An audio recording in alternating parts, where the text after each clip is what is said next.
Muy buenas noches, mi nombre es Melissa Galvis Uribe y escogí la opción número 2 del reto de la semana 16, que es mantener la lectura sostenida de la página 3 a la 16 del siguiente libro. ¿Qué es la economía? El término economía proviene de la palabra griega oikonomos, que significa el que administra un hogar. Este origen tal vez parezca peculiar a primera vista, pero en realidad los hogares y las economías tienen mucho en común. Un hogar tiene que tomar numerosas decisiones. Tiene que decidir qué miembros van a realizar cada tarea y qué va a recibir cada uno a cambio. ¿Quién hará la comida? ¿Quién hará la colada? ¿Quién se tomará de merienda el trozo de tarta que ha sobrado? ¿Quién elegirá el programa de televisión que van a ver? En suma, el hogar tiene que distribuir sus recursos escasos entre sus distintos miembros, teniendo en cuenta la capacidad, los esfuerzos y los deseos de cada uno de ellos. La sociedad tiene que tomar, al igual que un hogar, numerosas decisiones. Tiene que decidir qué trabajos se realizarán y quiénes los realizarán. Necesita algunas personas para trabajar la tierra, otras para hacer la ropa y otras para diseñar programas informáticos. Una vez que ha asignado a los individuos, así como la tierra, los edificios y las máquinas, a las diversas tareas, también tiene que asignar los bienes y servicios que estos producen. Tienen que decidir quién comerá caviar y quién patatas, quién conducirá en Mercedes y quién irá en autobús. El problema económico. Estas decisiones representan en síntesis el problema económico. Toda sociedad tiene que responder a tres preguntas. ¿Qué bienes y servicios se deben producir? ¿Cómo se deben producir estos bienes y servicios? ¿Quién debe recibir los bienes y los servicios que se han producido? Sería fácil responder a estas preguntas si hubiera tantos recursos que la sociedad pudiera producir todo lo que quisieran sus ciudadanos, pero no es así. La sociedad nunca tendrá suficientes recursos para producir los bienes y los servicios que satisfarían los deseos y las necesidades de sus ciudadanos. Estos recursos se pueden clasificar en términos generales en tres categorías. Primera, tierra. Todos los recursos naturales de la tierra engloba cosas como los yacimientos minerales, por ejemplo, el mineral de hierro, el oro y el cobre, los peces que hay en el mar, el carbón y todos los productos alimenticios que produce la tierra. David Ricardo, 1917, en su obra Principios de Economía Política y Tributación, se refiere a la tierra con la expresión fuerzas originarias e indestructibles del suelo. Segundo, trabajo. El esfuerzo humano, tanto mental como físico, que se realiza en la producción. Un trabajador de una fábrica que produce herramientas de precisión, un banquero inversor, un barrendero, un maestro, todos ellos son formas de trabajo. Tercero, capital. El equipo y sus estructuras que se utilizan para producir bienes y servicios. Los bienes de capital engloban la maquinaria de las fábricas, los edificios, los tractores, los ordenadores, los hornos de cocina, todo aquello en lo que, en lo que el bien no se utiliza para sí mismo, sino para por su aportación a la producción. Escasez y elección. La sociedad tiene que gestionar los recursos que posee. La gestión de los recursos de la sociedad es importante porque estos son escasos. La escasez significa que la sociedad tiene unos recursos limitados y por tanto no puede producir todos los bienes y los servicios que deseen tener los individuos. De la misma manera que un hogar no puede dar a todos y cada uno de sus miembros todo lo que desea. Una sociedad no puede dar a todos y cada uno de los individuos el máximo nivel de vida al que aspiran. La economía es el estudio del modo en que la sociedad gestiona sus recursos escasos intentan responder a tres preguntas fundamentales que hemos señalado antes. En la mayoría de las sociedades, la asignación de los recursos es fruto de las acciones conjuntas de millones de hogares y de empresas por medio de un sistema de mercados. Los economistas, primero, estudian el modo en que toman decisiones las personas, cuánto trabajan, qué compran, cuánto ahorran y cuánto invierten sus ahorros. Segundo, estudian el modo en que se interrelacionan. Por ejemplo, examinan la forma en la que la multitud de compradores y vendedores de un bien determinan conjuntamente el precio en el que se vende este y la cantidad que se vende. Tercero, analizan las fuerzas y las tendencias que afectan a la economía en su conjunto, entre las cuales se encuentra el crecimiento de la renta media, la proporción de la población que no encuentra trabajo y la tasa a la que suben los precios. Aunque el estudio de la economía tiene numerosas facetas, está unificado por varias ideas fundamentales. En el resto de este capítulo examinamos los 10 principios de la economía. No se preocupe el lector si no los comprende todos al principio o si no le parecen totalmente convincentes. En los siguientes capítulos analizaremos estas ideas más extensamente. Aquí introducimos los 10 principios simplemente para ofrecer una visión panorámica del objeto de estudio de la economía. Considera este capítulo como un avance de las próximas atracciones. ¿Cómo toman decisiones los individuos? Una economía no tiene nada de misterioso, independientemente de que nos refiramos a la economía de un grupo de países como la Unión Europea o a la economía de un país como la India o la economía de todo el mundo. Una economía no es más que un grupo de personas que se interrelacionan en su vida diaria. La economía se refiere a todas las actividades relacionadas con la producción y el intercambio que se realizan diariamente, es decir, a todas las compras y todas las ventas. El nivel de actividad económica se refiere a la cantidad de compras y de ventas que se realizan en la economía durante un periodo de tiempo. Como la conducta de una economía refleja la conducta de los individuos que la componen, iniciamos nuestro estudio de análisis económico con 4 principios por los que se rigen a los individuos para tomar decisiones. Primer principio. Se enfrentan a disyuntivas. Hay un viejo dicho común entre los economistas que resume la primera lección sobre la toma de decisiones. El que algo quiere, algo le cuesta. Para conseguir lo que nos gusta, normalmente tenemos que renunciar a otra cosa que también nos gusta. Tomar decisiones es elegir entre los beneficios de un objetivo y los de otro. Consideremos el caso de un estudiante que tiene que decir cómo va a repetir su curso más valioso, cómo va a repartir su recurso más valioso, su tiempo. Puede dedicarlo todo a estudiar economía, lo cual le reportará beneficios. Como una calificación más alta, puede dedicarlo todo a disfrutar de actividades de oficio, la cual le reportará otros beneficios, o puede repartirlo entre las dos actividades.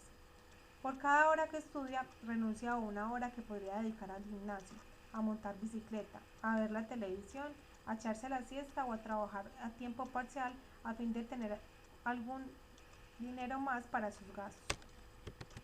Consideremos el caso de los padres que tienen que decidir cómo van a gastar la renta familiar. Pueden comprar alimentos, ropa o unas vacaciones familiares, o pueden ahorrar una parte de esa renta para cuando se jubilen o quizá para ayudar a los hijos a comprar una casa o un apartamento cuando crezcan. Cuando deciden gastar un euro más en uno de sus bienes, tienen un euro menos para gastar en algún otro. Cuando los individuos se agrupan en sociedades, se enfrentan a diferentes tipos de disyuntivas. La clásica disyuntiva entre el gasto en defensa y el gasto en alimentos. Cuanto más gastamos en defensa nacional para proteger a nuestro país de los agresores extranjeros, menos podemos gastar de bienes de consumo para mejorar nuestro nivel de vida. En la sociedad moderna también es importante la disyuntiva entre un medio ambiente limpio y un elevado nivel de renta. La legislación que obliga a las empresas a reducir la contaminación eleva el coste de la producción de bienes y servicios. Al ser más altos los costes, estas acaban obteniendo menos beneficios, pagando unos salarios más bajos, cobrando unos precios más altos o las 3 cosas a la vez. Por tanto, aunque la legislación sobre la contaminación es beneficiosa porque consigue un medio ambiente más limpio y, como consecuencia, mejora la salud, también tiene un costo, reduce la renta de los propietarios de las empresas, de sus trabajadores y de sus clientes. La sociedad también se enfrenta a una disyuntiva entre la eficiencia y la equidad. La eficiencia significa que la sociedad extrae lo máximo posible, dependiendo de cómo se defina eso, de sus recursos escasos. La equidad significa que los beneficios de esos recursos se están distribuyendo equitativamente entre los miembros de la sociedad. En otras palabras, la eficiencia se refiere al tamaño de la tarta económica y la equidad al modo a que se reparte esta. Estos dos objetivos entran a menudo en conflicto cuando se elabora la política económica. Consideremos, por ejemplo, las medidas cuyo objetivo es conseguir una distribución más igualitaria al bienestar económico. Algunas de ellas, como el sistema de seguridad social o el seguro de desempleo, tratan de ayudar a los miembros de la sociedad más necesitados. Otras, como el impuesto sobre la renta, piden a los que tienen éxito económico que contribuyan más a otros a financiar el gasto público. Aunque estas medidas tienen un beneficio, ya que aumentan la equidad, también tiene un coste, puesto que reducen la eficiencia.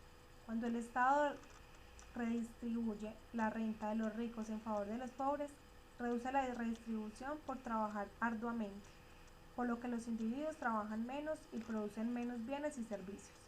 En otras palabras, cuando el Estado trata de partir la tarta en trozos más iguales, esta disminuye. El reconocimiento de que los individuos se enfrentan a disyuntivas no nos indica que si solo qué decisiones tomarán o deberían tomar. Un estudiante no debe dejar de estudiar economía simplemente porque así tendrá más tiempo para el ocio. La sociedad no debe dejar de proteger al medio ambiente, simplemente porque la legislación que lo regula reduce nuestro nivel de vida material. Los pobres no deben dejarse de lado simplemente porque si se les ayuda. Se distorsionan los incentivos para trabajar. No obstante, es importante reconocer las disyuntivas que plantea la vida, ya que es probable que los individuos tomen buenas decisiones únicamente si comprenden las opciones que tienen.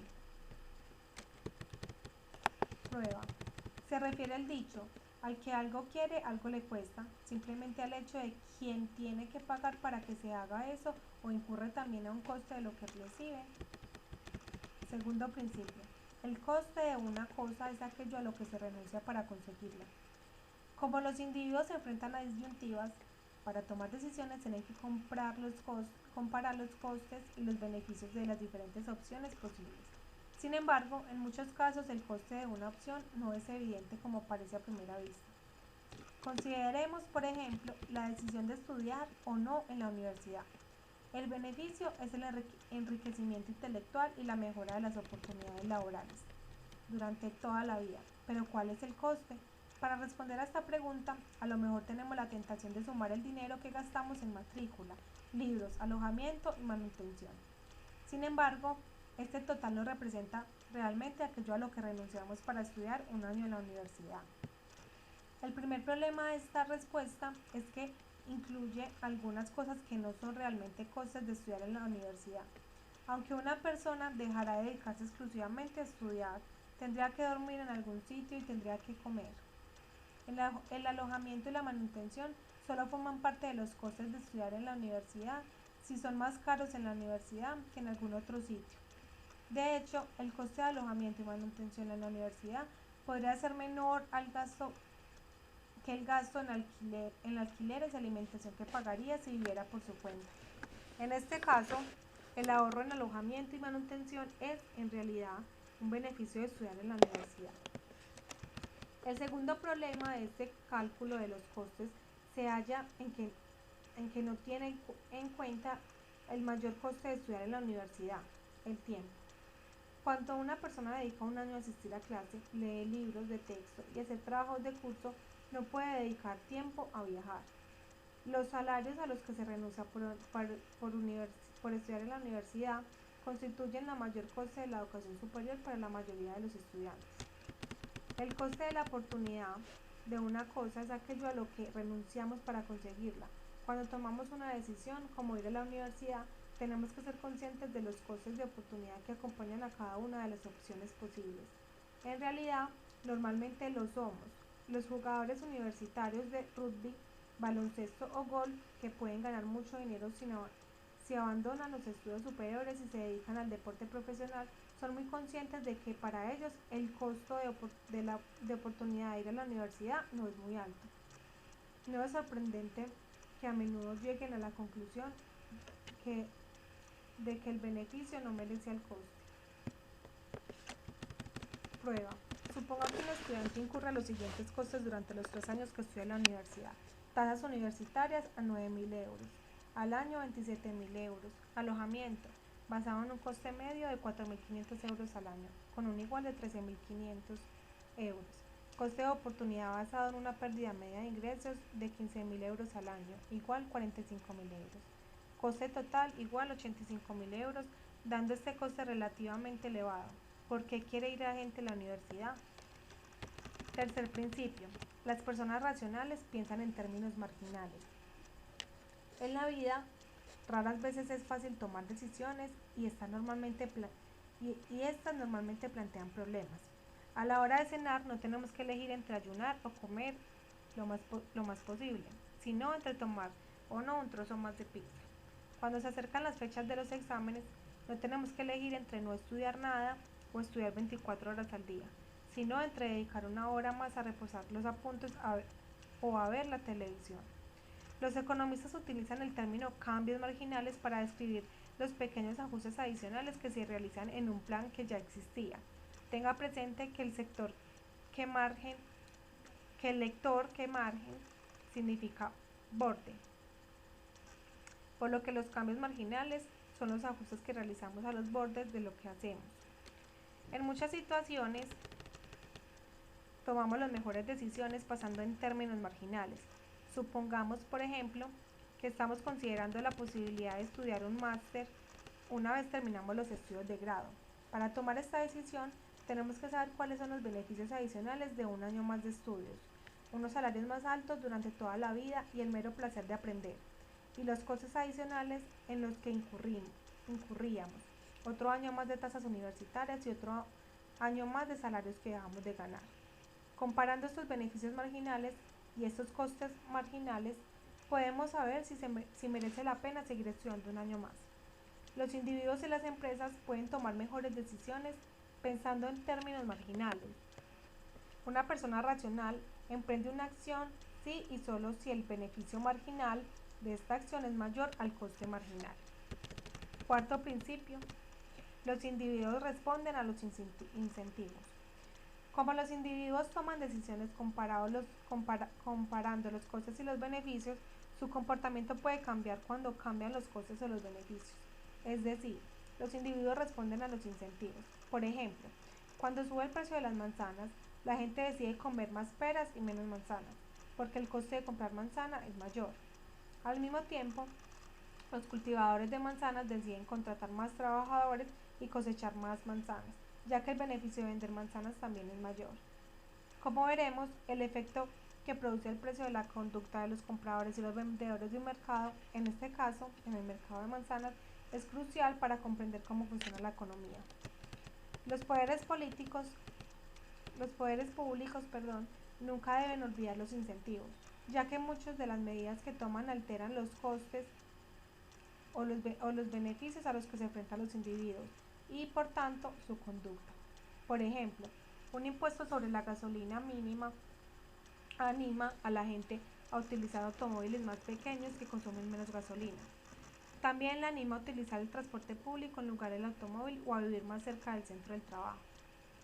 Cuando los poderes públicos no tienen en cuenta cómo afectan sus medidas a los incentivos, a menudo acaban obteniendo unos resultados que no pretendían. Por ejemplo, en el Reino Unido existía una desgravación fiscal para dar a los propietarios de locales comerciales que no estaban utilizándose un incentivo para que se encontraran nuevos usos o nuevos dueños. El gobierno decidió suprimir la desgravación fiscal y dio a entender que así ahora los propietarios de los locales tendrían un incentivo para volver a utilizarlos lo antes posible con el fin de no perder la desgravación. Desgraciadamente, cuando entró en vigor la nueva medida, la economía se encontraba sumida en una grave recesión.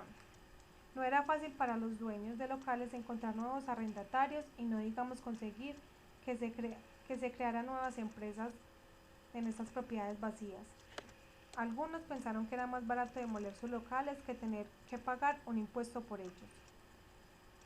¿Es este el resultado que quería el gobierno? Casi seguro que no.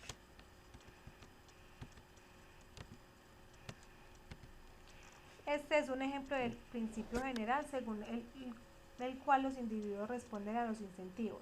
Muchos de los incentivos que estudian los economistas son sencillos y otros son más complejos.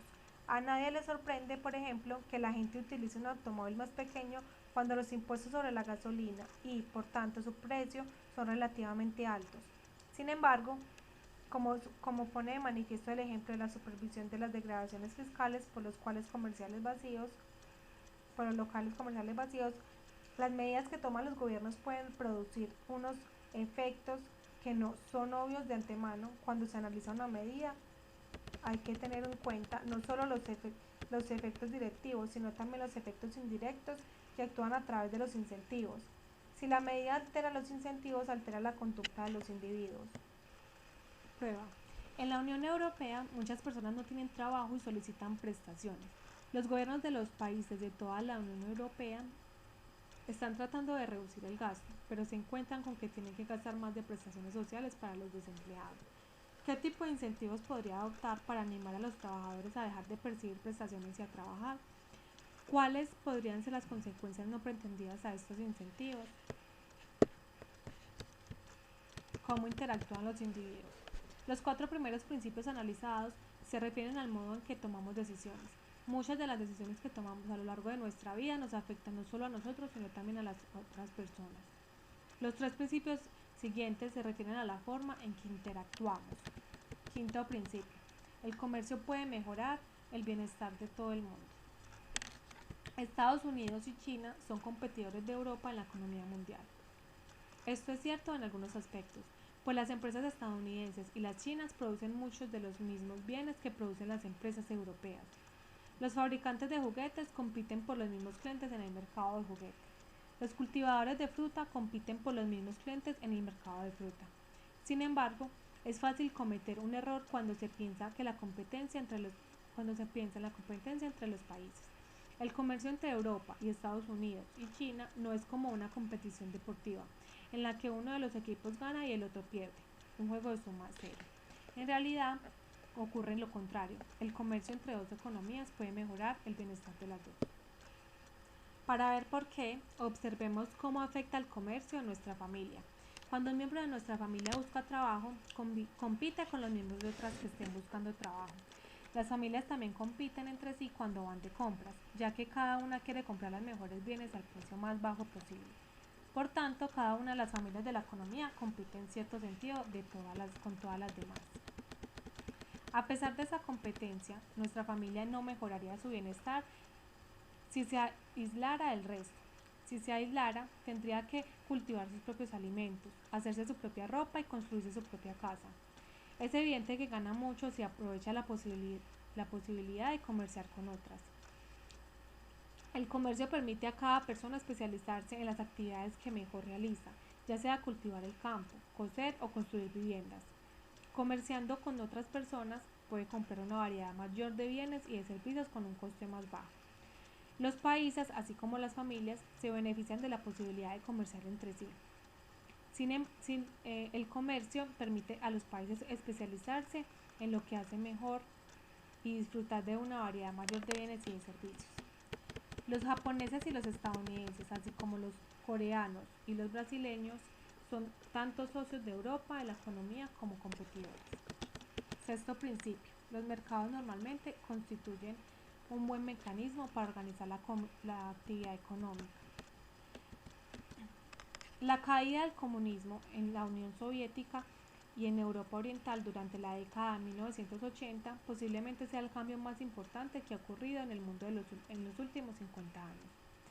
Los países comunistas se basaban en la premisa de que los planificadores centrales del gobierno eran los que estaban en mejores condiciones para dirigir la actividad económica y responder a las 3 preguntas fundamentales del problema económico. Estos planificadores decidirán qué bienes y servicios se producían, qué cantidad se producía y quiénes son los que producían y los consumían. La planificación central se basa en la teoría de que el gobierno era el único que podía organizar la actividad económica de una forma que promoviera el bienestar económico del país en su conjunto. Actualmente, la mayoría de los países que tenían una economía basada en un sistema de planificación central, como Rusia, Polonia, Angola,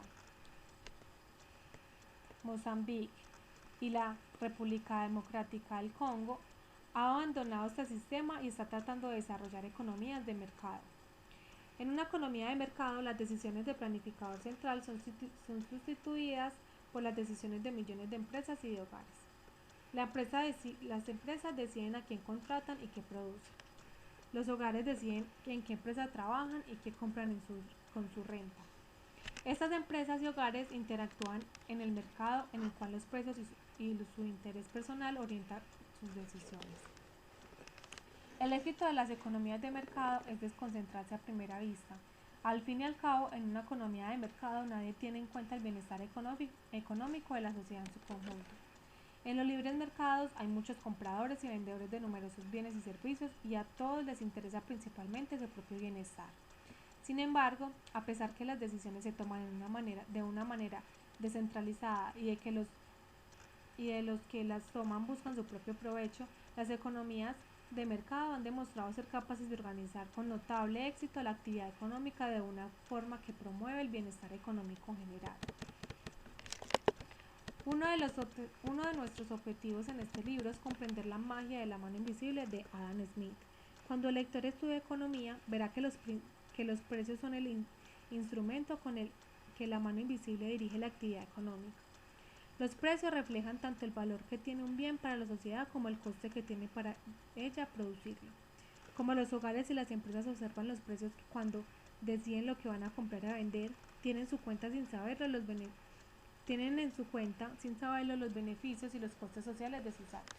Por tanto, los precios ayudan a esos agentes económicos a obtener resultados que en muchos casos maximizan el bienestar de la sociedad en su conjunto. Séptimo principio. El Estado puede mejorar a veces los resultados del mercado. Si la mano invisible del mercado es tan maravillosa, ¿por qué necesitamos al Estado? Una de las respuestas es que la mano invisible necesita al Estado para protegerlo. Los mercados solo funcionan si se hacen respetar los derechos de propiedad. Un agricultor no cultivará nada sin esperar que le roben la cosecha, y un restaurante no servirá almuerzos si no tiene la seguridad de que los clientes no se irán sin pagar. Todos recurrimos a la policía y a los tribunales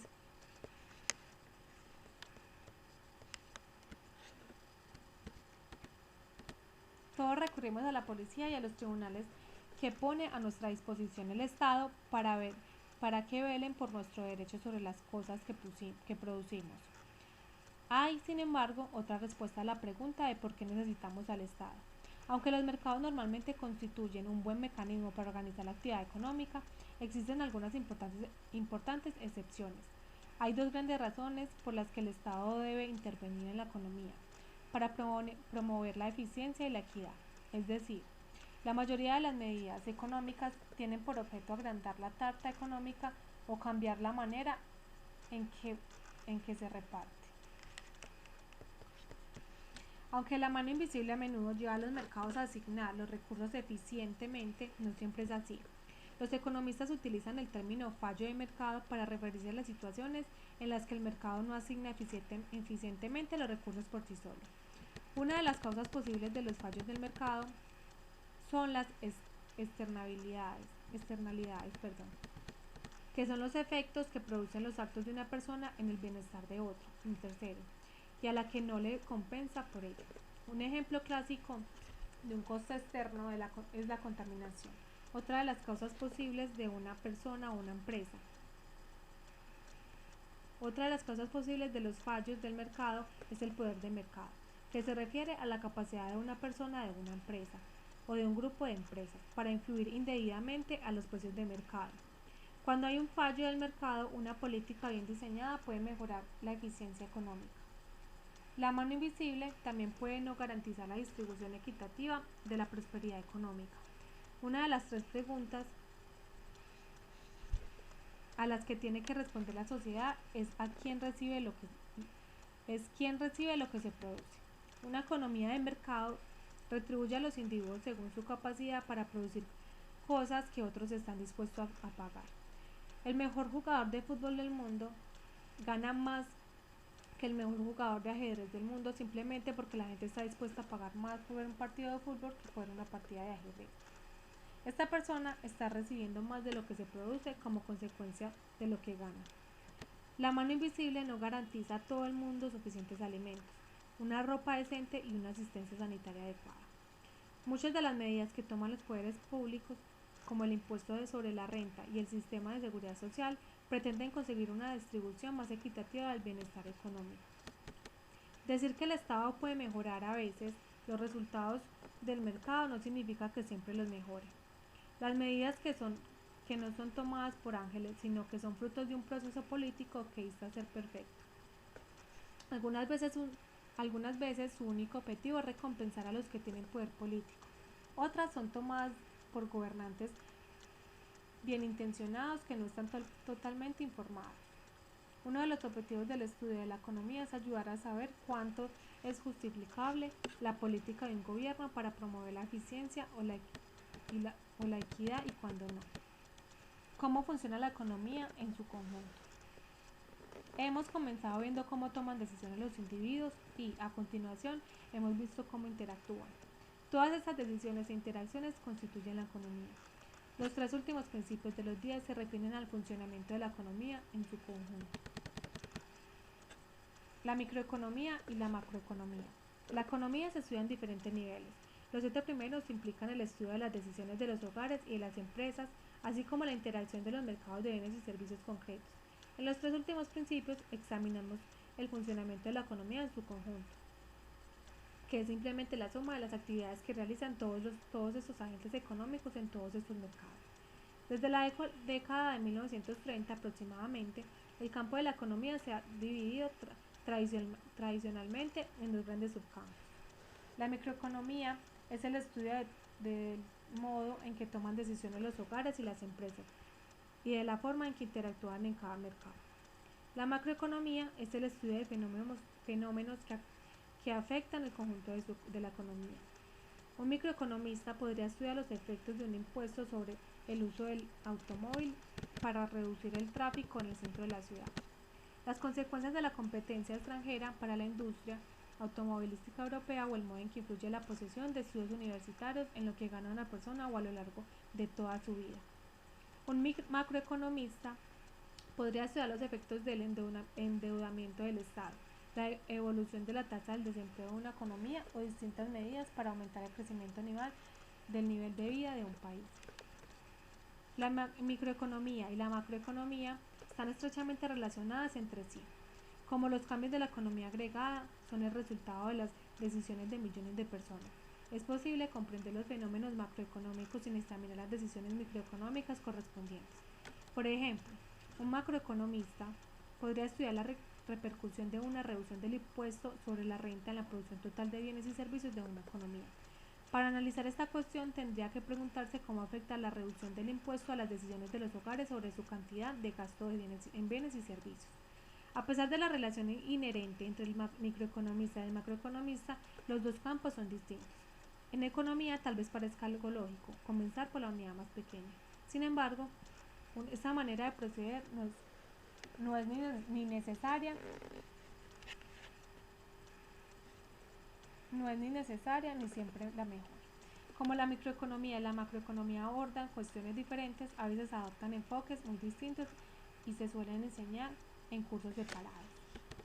Un concepto fundamental en macroeconomía es el crecimiento económico, que es el aumento porcentual del número de bienes y servicios producidos en una economía durante un periodo de tiempo y que normalmente se expresa trimestral o anualmente. Octavo principio. El nivel de la vida de una economía depende de su capacidad para producir bienes y servicios. La tabla 1.1 muestra el Producto Interior Bruto per cápita de la población de algunos países expresados en dólares. Está claro que en muchas de las economías avanzadas de la renta per cápita es relativamente alta. En Noruega es de 98.102, cifra envidiable. En los Países Bajos de 50.087 y en Alemania de 43.689.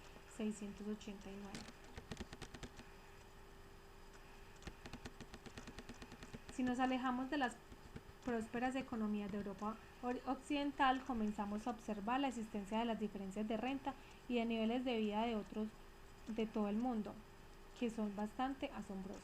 Por ejemplo, en Yemen la renta media es de 1.361 y en Afganistán solo representa algo más de un 0.5% de la renta per cápita de Noruega. Como cabría esperar, esta enorme diferencia de renta media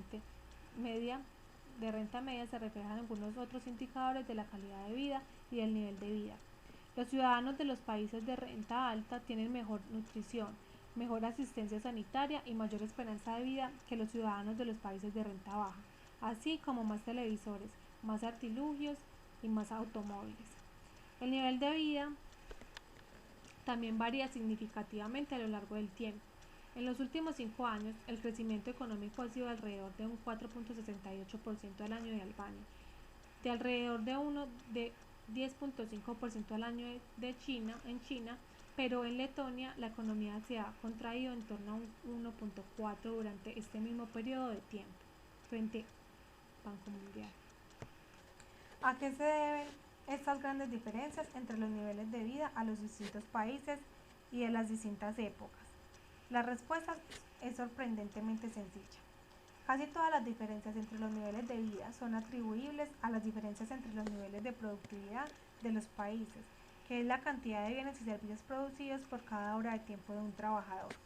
En los países en los que los trabajadores pueden producir gran cantidad de bienes y servicios por unidad de tiempo, la mayoría de las personas disfruta de un elevado nivel de vida. En los países cuyos trabajadores son menos productivos, la mayoría de las personas lleva una asistencia más precaria. Asimismo, la tasa de crecimiento de la productividad de un país determina la tasa de crecimiento de su renta media. La relación fundamental entre la productividad y los niveles de vida es sencilla, pero sus consecuencias son trascendentales.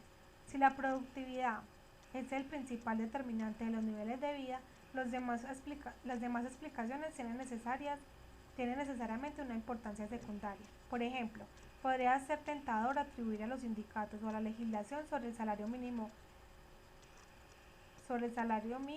el aumento que ha experimentado el nivel de vida de los trabajadores en los últimos 50 años. Sin embargo, el verdadero héroe de los trabajadores es el aumento de su productividad. La relación entre la productividad y los niveles de vida también tienen profundas consecuencias para la política económica. Cuando nos preguntamos cómo afectará una medida cualquiera de los niveles de vida, la pregunta fundamental es cómo afectará a nuestra capacidad para producir bienes y servicios. Para elevar los niveles de vida, los responsables de la política económica tienen que incrementar la productividad, asegurándose de que los trabajadores poseen un buen nivel de estudios, disponen de las herramientas necesarias para producir bienes y servicios y tienen acceso a la mejor tecnología existente. En Zimbabue, la inflación era en marzo de 2007 de 2.200%. Eso significaba que un bien cuyo principio era el equivalente de 2.99 zimbabueses en marzo del 2006 valía 65.78 solo 12 meses más tarde. En febrero de 2008 la inflación era, según las estimaciones, de 165.000%. 5 meses más tarde era de 2.200.000%. En julio del 2008, el gobierno emitió un billete de 100.000 millones.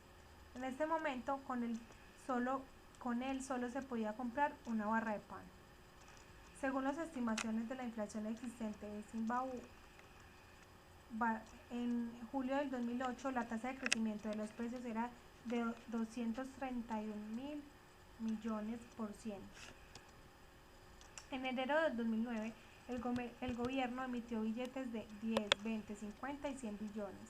100 billones es 100 seguido de 12 ceros. Este episodio es uno de los ejemplos más espectaculares de inflación de la historia, una subida a nivel general de precios de la economía. La inflación alta es un problema porque impone algunos costos en la sociedad. Mantenerla a un bajo nivel es un objetivo de los responsables de la política económica de todo el mundo. ¿A qué se debe inflación? En casi todos los casos en los que es alta o persistente, resulta que el culpable es el mismo, el crecimiento de la cantidad de dinero.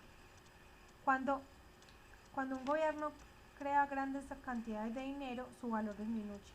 Como hemos señalado antes, el gobierno zimbabuense estaba emitiendo billetes de denominaciones cada vez mayores. Generalmente se acepta que existe una relación entre el crecimiento de la cantidad de dinero y la tasa de crecimiento de los precios. Décimo principio. La sociedad se enfrenta a una disyuntiva a corto plazo entre la inflación y el desempleo. Cuando el gobierno aumenta la cantidad de dinero que hay en la economía, uno de los resultados es la inflación. Otro, al menos a corto plazo, es la disminución a nivel de desempleo. La curva que muestra esta disyuntiva a corto plazo entre la inflación y el desempleo se denomina curva de Phillips, en honor al economista que primero la examinó cuando trabajaba en London School of Economics. La curva de Phillips sigue siendo un tema controvertido para los economistas, pero actualmente la mayoría acepta la idea de que la sociedad se enfrenta a una disyuntiva a corto plazo entre la inflación y el desempleo. Eso significa sencillamente que en un periodo de 1 o 2 años, muchas medidas económicas influyen en la inflación y en el desempleo en sentido contrario. Las autoridades económicas se enfrentan a esta disyuntiva independientemente de que los niveles de inflación y el desempleo comiencen siendo altos, comiencen siendo bajos o se encuentren en una situación intermedia. La disyuntiva entre la inflación y el desempleo solo es temporal, pero puede durar varios años. Por tanto, la curva de Phillips es fundamental para comprender mucho de lo que ocurre en la economía. En particular, es importante para comprender el ciclo económico, que son las fluctuaciones irregulares y que en gran medida imprescindibles de la economía económica, medida por el número de personas ocupadas o por la producción de bienes y servicios. Los responsables de la política económica pueden explotar esta disyuntiva a corto plazo entre la inflación y el desempleo utilizando diversos instrumentos, alterando la cantidad que gasta el Estado, la cantidad que recauda en impuestos y la cantidad de dinero que imprime. Pueden influir en la combinación de inflación y el desempleo que experimenta la economía. Como estos instrumentos de la política monetaria y fiscal pueden ser muy numerosos, el modo en que se deben utilizar para controlar la economía, en caso de que deba utilizarse, es objeto de continuos debates. Prueba. ¿Qué diferencia existe entre la microeconomía y la macroeconomía? Indique 3 cuestiones en las que se podría ocupar el estudio de la macroeconomía y 3 cuestiones en las que se podría ocupar el estudio de la economía. Conclusiones. Ahora ya tiene el lector alguna idea de qué es la economía. En los capítulos siguientes expondremos muchas ideas específicas sobre los individuos, los mercados y las economías. Para denominarlos será necesario esforzarse algo, pero no es una tarea ardua. El campo de la economía se basa en unas cuantas ideas básicas que se pueden aplicar en muchas situaciones diferentes. A lo largo de este libro volveremos a referirnos a los 10 principios de la economía destacados en este capítulo y resumidos en la tabla 1.2, que se puede considerar que son los elementos básicos para estudiar la materia. El lector deberá tenerlos presentes, incluso el análisis económico más sofisticado se realiza utilizando los 10 principios presentes. Tabla 1.2, los 10 principios de la economía. ¿Cómo toman decisiones los individuos? Primero, los individuos se enfrentan a disyuntivas. Segundo, el coste de una cosa es aquello a lo que tenemos que renunciar para conseguirla. Tercero, las personas racionales piensan en términos marginales. Cuarto, los individuos responden a los incentivos. ¿Cómo interactúan los individuos? Quinto, el comercio puede mejorar el bienestar de todo el mundo. Sexto, los mercados normalmente constituyen un mecanismo para organizar la actividad económica. Séptimo, el Estado puede mejorar a veces los resultados del mercado. ¿Cómo funciona la economía en su conjunto? 8. El nivel de vida de un país depende de la capacidad para producir bienes y servicios. 9. Los precios suben cuando el gobierno imprime demasiado dinero y la sociedad se enfrenta a una disyuntiva a corto plazo entre la inflación y el desempleo.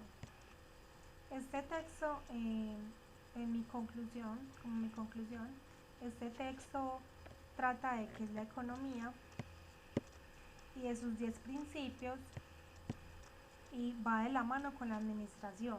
¿Por qué? Porque acá nos muestra como dicen estas preguntas, cómo toman las decisiones los individuos, cómo interactúan los individuos, cómo funciona la economía en su conjunto. Esto nos ayuda y nos lleva a mirar más allá y administrar de manera eficiente nuestra organización, nuestra empresa, con base a estos principios de la economía, porque la economía en sí es uno de los puntos que más se debe estudiar para una organización, para administrar una buena empresa, para llevar una buena administración. Se debe estudiar la economía, y con estos 10 principios que muestra esta lectura se especifican bien cómo se debía hacer. Muchísimas gracias, feliz noche.